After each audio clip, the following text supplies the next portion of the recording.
రైతులకందరికీ నమస్కారం. ఫార్మర్స్ వచ్చినానన్న. ఇక చూడండి, ఈ చెట్టు అయితే వెరైటీగా ఉంది. మనకైతే ఈ చెట్టు అయితే ఈరోజు చూపించాలని మీకు అయితే ఇచ్చినాను.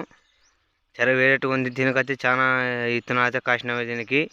దీని పేరు వచ్చేసి తిక్కి చెట్టు అంటారు మనకి. ఇది చాలా మనిషికి డేంజర్. ఇది ముట్టుకుంటే స్మెల్ వస్తుంది చేతికి అనేది. ఇది మీకు ఈ చెట్టు అనేది ఎలా అంటే చూపిస్తాను రండి ఫ్రెండ్స్. మనకైతే సో మనకైతే ఇలా ఉంటుంది. ఇదిగో చూపిస్తాను.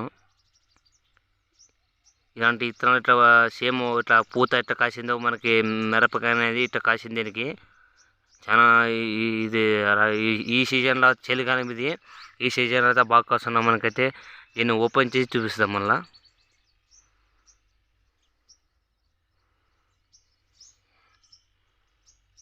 ఇదిగో ఇలా ఉంటుంది. పిండి ఉన్నట్టు ఉంటుంది. ఇది కోసగడ్డ, మీరు పువ్వుగడ్డ చూసింటారు.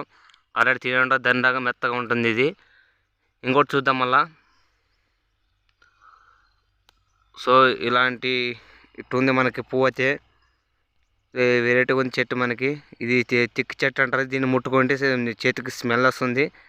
ఇది ఎక్కడన్నా మీరు వెళితే ఇది మన రైతులకంతా తెలుసు ఇది, కానీ మన చెట్టులో ఉన్న వాళ్ళకైతే తెలియదు కదా. వాళ్ళకైతే చెప్తున్నాను, ఇది మన ఎక్కడైనా వెళ్తే ఈ చెట్టు అయితే ముట్టుకోవద్దండి, కానీ స్మెల్ వస్తుంది. ఇది ఈ వీడియో నీకు ఎందుకు పడతానంటే కొన్ని చెట్టులు అనేది చిండి తెప్పలు అంటారు, దాని గురించి చూపిస్తాను. ఇది చెప్తాను కదా, ఇది స్మెల్ వస్తుంది. స్మెల్ చెట్టు అంటారు దీన్ని. మేమైతే పువ్వు చెట్టు అన్నది. దీనికైతే పువ్వు అయితే చాలా కాసినవే. ఇదిగో లైన్ కాసిన చూడండి ఫ్రెండ్స్. మనకైతే ఇలాంటి ఉంటాయి. దీంట్లో ఇట్లా ఎక్కడైనా కాసులు ఉంటే ఇక్కడ ఉంటాయి. మనకైతే ఈ చెట్టు అనేది వెరైటీ ఉండదు.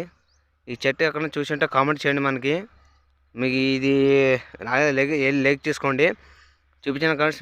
నేనైతే ముట్టుకొని చూసే స్మెల్ వచ్చింది. దీనికి ఇంకోటి చూడండి ఫ్రెండ్స్. మనకి ఇది ఆకు అనేది ఎంతో ఎలుగు పారేసింది మనకి. ఇదిగో వాడిపోయింది. దీనికి మొద్దు కొట్టినారు.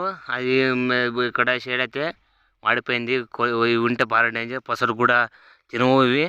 ఏమో రోగులు వస్తూ ఉంటా మనకైతే చెప్పినారు మన రైతులు.